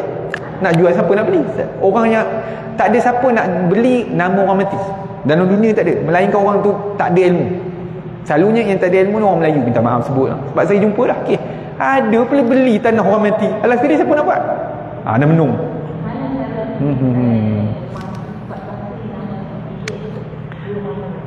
Okey. Okey, clear. Nama ni suami ni yang mati ni wajib parai. Isteri dia ni ada bahagian 1/8. Ni rumah ni yang bahagian suami dia ni ada bahagian isteri 1/8. Baki anak yang 10 orang ni 2 bahagian bagi lelaki, 1 bahagian perempuan. Maksudnya kalau dia orang buat masuk nama, dia akan jadi sebelah ni 11 orang. Bukan 11 orang. So isteri ni patutnya 1/8. 1/8 ni tak keluar lagi sebab dia buat hibah bahagian dia je. Nama dia ada lagi dalam ni. Dia ada 11 orang sebelah ni. Kata bahagi, kalau potonglah rumah sebelah tu ada 11 lagi. Bukan seorang, 11. So cerita dia macam mana? Kena selesai pusaka si mati ni melalui pejabat pusaka, melalui myline lah, myline.gov.my. Kena isi, kakak ni kena bincang dengan 10 anak tiri ni. Kalau boleh bincang lagi cantik ya. Bincang tak kisahlah wakil ke apa ke, bincang untuk tanya siapa yang boleh isi myline, www.myline. Dia tak payah pergi pejabat pusaka dah, sekarang ni semua online. .gov.my. Tak payah pergi, isi online, buat dalam rumah. Lu nak diisi myline, apa nak keluar nama si mati ni. So sekarang ni rumah dia ni satu urusan pentadbiran. Keduanya kita kena tahu, nak kena bincang ni. Nanti bicara kuasa dalam mahkamah dia akan tanya, kita keputusan sebelah rumah ni siapa yang punya. Kena tahu tu sebab saya kata kena runding dengan kakak tadi, isteri si mati kena runding dengan 10 anak tiri. Kena runding siapa yang nak. Nak runding tu macam mana? Kira paraik, katalah ni 400,000 nilai semasa rumah. 400,000 disebabkan 2 nama, maka bahagi 2, 200,000. 200,000 wajib paraik. Kita bincang 200,000 punya paraik lah, sebab rumah ni 50-50, setengah-setengah. Kau ajar boleh ikut Baik, 200,000 kita kira. Isteri 200,000 1/8 berapa? Anak lelaki dia ada berapa? Tak payah. Okey, saya letak 5-5 lah, senang. Okey, 5-5. Sekejap si mati meninggalkan isteri, meninggalkan 5 anak lelaki, 5 anak, ni contoh 5 anak perempuan. Nilai rumah 200,000. 200,000. Maka isteri dapat 25,000. Isteri ni nilai yang dia dapat 25,000. Anak lelaki yang 5 orang lelaki, 5 orang perempuan. Setiap lelaki, setiap perempuan tu akan dapat 11,666, 67 sen. Yang lelaki, setiap lelaki ni dapat 23,333 sen. Runding dengan 10 orang ni. Siapa yang nak beli dan nak bayar setiap orang?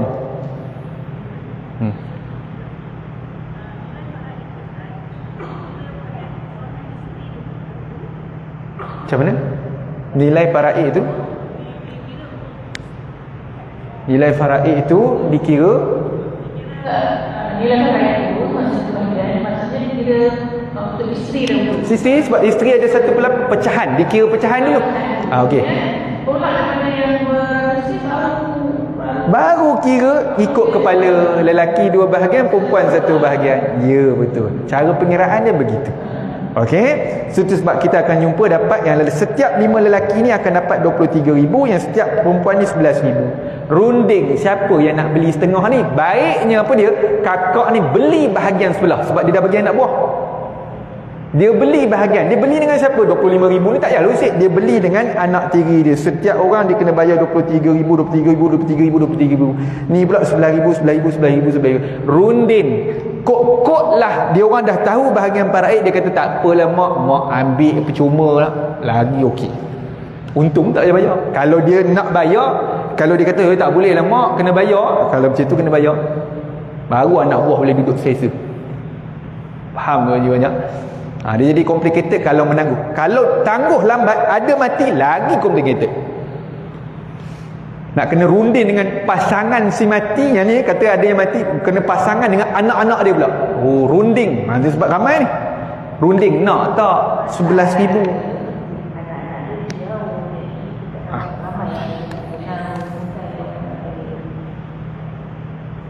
Tak ada grup WhatsApp. Okey, jawapan dia memang tak ada penyelesaian. Dia kena 10 orang campur satu ni kena duduk.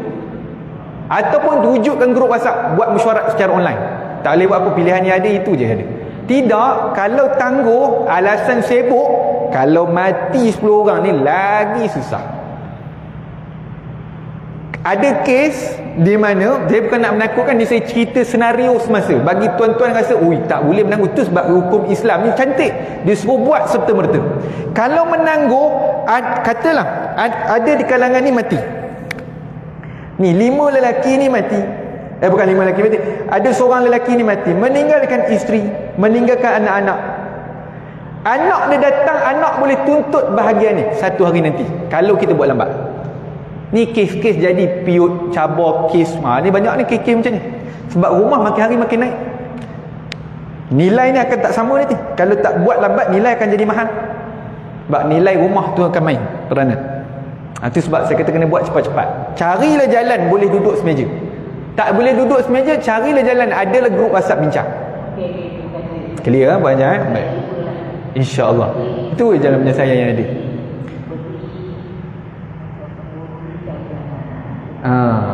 Dah bagi ibah tu cantik dah, cuma apa tu setengah daripada rumah tu jadi complicated sikit, ramai orang.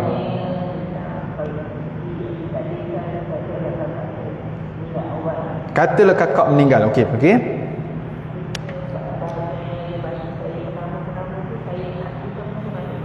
Okey, kalau kakak meninggal, barang yang dihibah bukan harta pusaka dah, cuma setengah ni anak buah ni kekal. Tak ada isu. Yang cuma isu dia nama dekat setengah ni, duduk dalam ni. So dia orang ni akan cari juga CJ mati dia ni satu hari nanti untuk keluarkan pemilikan.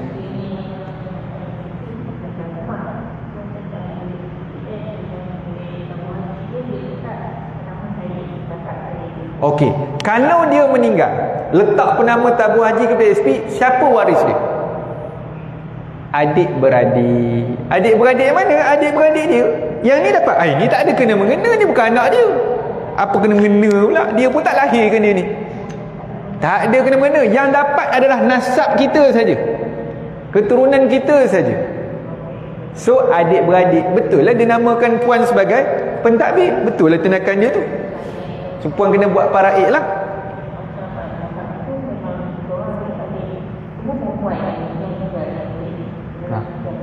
Okey.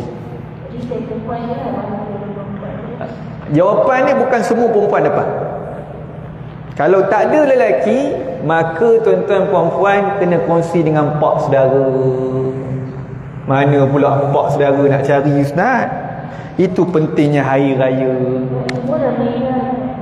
Cari anak kepada pak saudara. Itulah waris dia. Anak pak saudara, anak mak saudara tak nak anak pak saudara yang lelaki saja. Dia kena cari bermula hari raya tahun ni, tahun depan. Kena pergi ziarah sebab waris kita tu. Kalau apa-apa berlaku, siapa yang tak ada anak ataupun ada anak perempuan saja, waris kita adalah anak pak saudara. Sekarang pak saudara semua dah tak ada kan? Anak dia. So kena jaga hubungan. Senang nak minta IC apa semua, nak runding senang lagi sebab sudah ada connection. Kalau tak ada connection, ni yang selalu macam-macam jadi tu. Boleh banyak. Kakak masih hidup. Macam mana cara?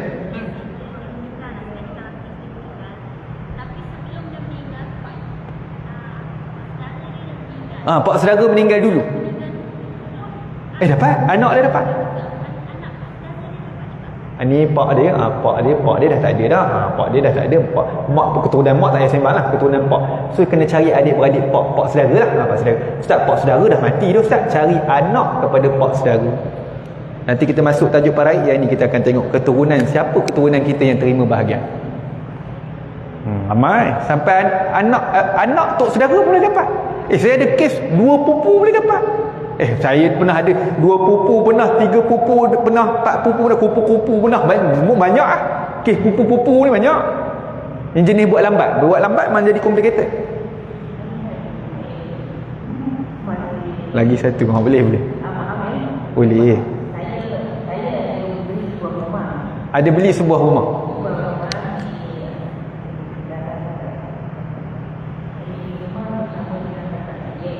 Beli 2 nama juga. Astaghfirullahalazim. Boleh 2 nama pun boleh. Kenapa dua nama? Kenapa tak dengan suami? Tak apalah kan. Kakak yang lain meninggal dah.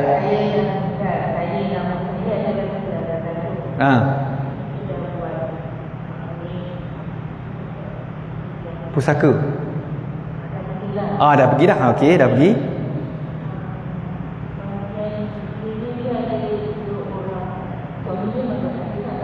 Oh, suami dah tak ada dah. Anak dia lah. Tu dah waris dia. Okey. Bahagian pun tak usik. Dia ini ni. So waris kakak tu adalah anak lelaki, anak lelaki dengan anak perempuan seorang yang tadi tu. Okey, betul?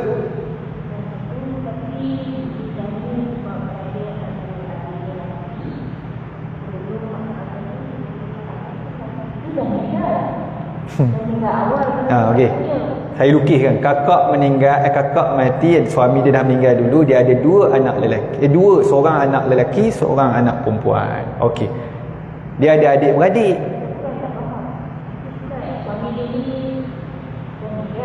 Suami dah meninggal. Ya betul, suami dah meninggal. Macam suami memang dah mati. Kita tak cerita pasal suami dia. Kita cerita anak dia.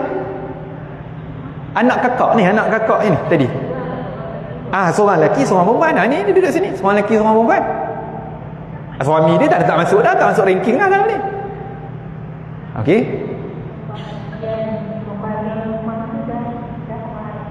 Dapat kat siapa? Adik dia. Adik yang lelaki. Telah lama. Anak dia pula dapat. Salah jawapan dia. Salah.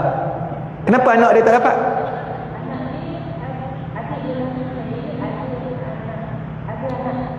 Tak, isunya cerita ni adik lelaki jauh, ni anak dia ni.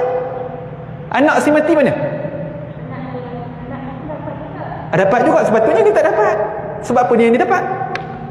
Sebab bila kita mati ada anak lelaki, atau kita mati ada ayah, ataupun ada cucu lelaki daripada anak lelaki, maka adik-beradik tiada bahagian, pak saudara semua tak ada bahagian, putus. Anak lelaki adalah pemutus. Saya tak faham sebab saya tengok nama tu anak dua, lepas tu ada juga anak buah yang adik sendiri lelaki tu masuk sama tu. Salah. Macam mana boleh masuk? Pejabat pusaka masuk kan? Kenapa masuk kan? Tu lah. Dia bila dah masuk memang payah nak keluar. Sial lah. Tapi kenapa masuk? Itu saya tanya tu, kenapa dia masuk? Meninggalkan anak, meninggalkan adik-beradik yang dah mati itu seorang. Ya betul. Sepatutnya ni clear ni. Anak lelaki dua bahagian, perempuan satu, habis. Tak tahu tu yang saya pelik tu, kenapa pula anak buah ni datang dari sini pula masuk pula dalam senarai rumah ni? Ini salah. Ada benda lain ni maksudnya.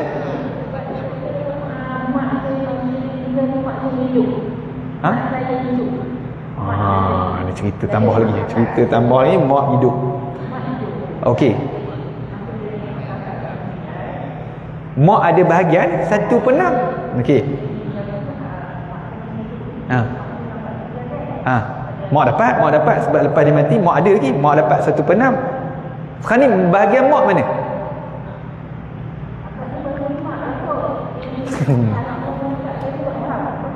Mak waktu mak hidup tu mak pergi pejabat pusaka sekali, mak isi borang lah kot. Mak tukar 1/6 bagi pada anak buah dia ni, pada cucu dia ni. Macam tu kan?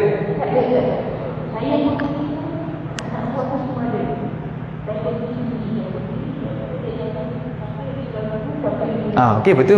Okey.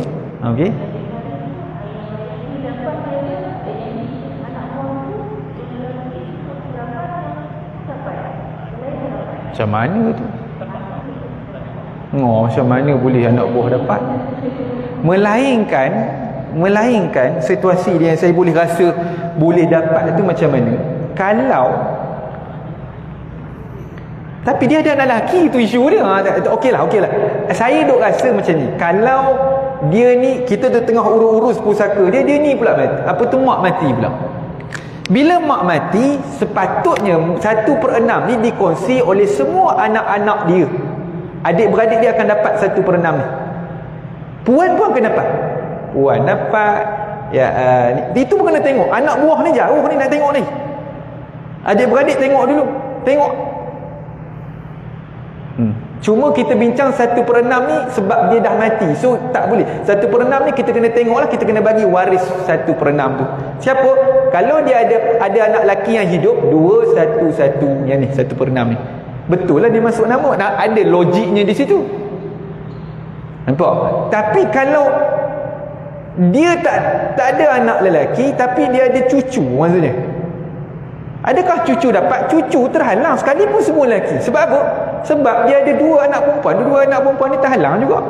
Cucu pun dia kena seorang anak perempuan, baru cucu tu dapat. Cucu daripada anak lelaki waris. Saya tahu kan, cucu anak lelaki waris. Tu saya kata payah nak pergi ke anak buah tu macam mana tu. Dia ni ada adik-beradik ada berapa orang? Ni kakak ada adik-beradik berapa orang waktu hidup, waktu mati tu? Oh, ramai. 9. Ada lelaki ada perempuan? Oh, lelaki yang hidup.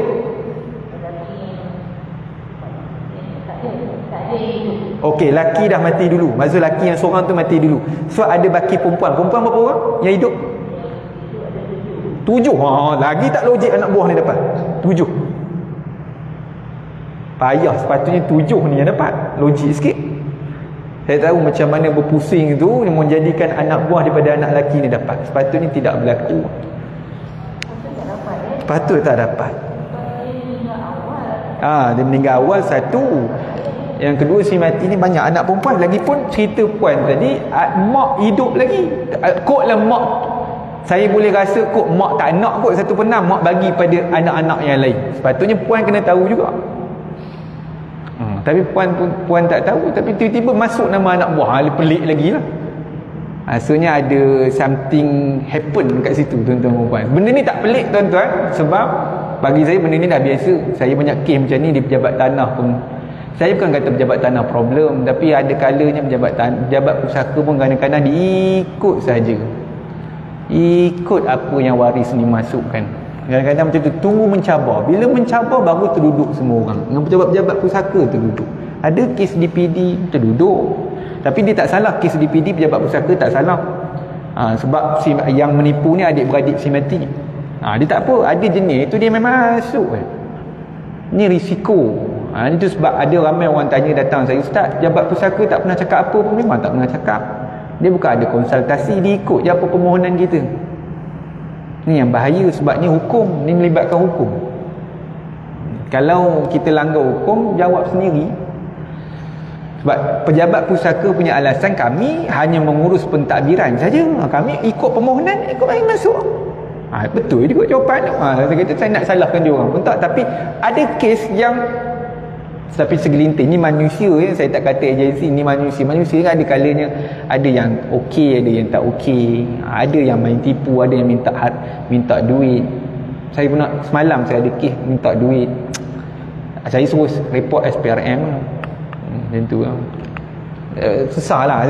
Sebab bukan semua dia tertentu je. Kadang-kadang jarang. Kes ni jarang. Cuma biasa manusia ni dia iman pun biasa turun naik. Bukan sama pun semua. Macam tu lah. Mudah-mudahan kita lindung diri kita, insyaAllah.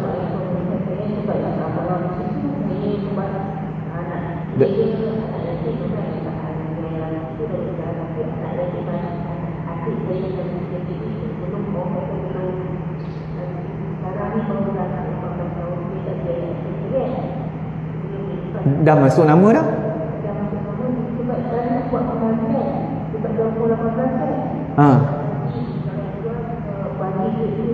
Ya betul. Dah masuk nama memang dia masuk nama ni memang payah lah nak bawa keluar. Kena ikut lah itu. Nanti kalau dia lawan melalui mahkamah, dia menang. Katalah isteri, ini bukan kes puan saya tak tuduh ni contoh sebab ada kes macam tu. Katalah ni dia ni ada isteri. Isteri ni lawan kat mahkamah. Dia menang. Sebab nama anak dia pun ada kat sini. Kenapa cabar pula? Cuma boleh buat semakan saja. Bolehlah kalau perempuan yang 7 orang ni nak buat semakan balik. Semakan kehakiman orang panggil. Macam mana nama dia boleh masuk? Cuma nanti bergaduh jugalah kalau dia ni tak terbuka hati. Kalau kita mentang-mentang anak aku dapat, dia orang tak dapat, tiba-tiba petikai pula. Jadi isu gaduh. Sepatutnya waktu hari tu awal-awal runding itu mesti ikut hukum, insya-Allah okey. Cuma biasalah mungkin yalah ilmu lah, ilmu. Tak apa tu Puan Najah baru tahu, tak apa. Yang penting inilah ilmu yang paling mahal, wajah jangan buat. Tu sajalah. Redha lah. Itulah pilihan terakhir tu, redha sebab anak kecil bawah tu yang masuk nama tu anak kecil. Saya tak boleh buat apa, kongsilah ramai-ramai. So tunggu semua 18 tahun. Tunggu semua 18 tahun runding. Yang 18 tahun semua ni kena runding. Siapa nak beli sebahagian daripada rumah ni? Masalah ada ke duit? Itu je cerita ni. Mak bapak dah tolong runding. Jangan boh nama. Sekarang ni sebelah rumah ni ada 4 orang ni. 2 nama anak yang asal dengan 2 nama yang tadi tu. Tiba-tiba datang pula ke sini. Rumah ni banyak nama ni. Ini bukan cerita masa-masa manis. Masa-masa manis ada dinding. Ni tak ada dinding. Mana nak duduk berebut 6 keluarga, 4 jambu yang ni lagi semua ni pemilik yang ni. Puan ni duduk ramai-ramai berimpit. Buatlah macam banglo mandu 3 tu yang bertingkat luas, ada tu terpulang. Kalau puan boleh buat terpulang. Cuma complicated. Kalau katalah ada mati lagi, terduduk pula, ada duduk lagi, itulah cerita. Itu sebab saya bagi tahu Puan Najah, Tuan Haji, muslimin muslimat yang ada dalam talian ataupun luar talian ni, kalau tanah rumah elakkan banyak nama. Sebab saya tengok sendiri, saya saksikan sendiri, memang complicated. Nanti puan akan menyesal. Itu je saya kata. Sebab saya berlaku pada family saya pun. Itu saya cakap ni sebab saya berani bercakap, sebab saya ngurus family saya tahu. Ingat senang main duit, main peranan. Kenapa masuk nama ramai-ramai? Itulah zaman dulu. Tak apalah, yang penting kita ada tanah. Masalah siapa nak duduk tanah sekangkang gera tu?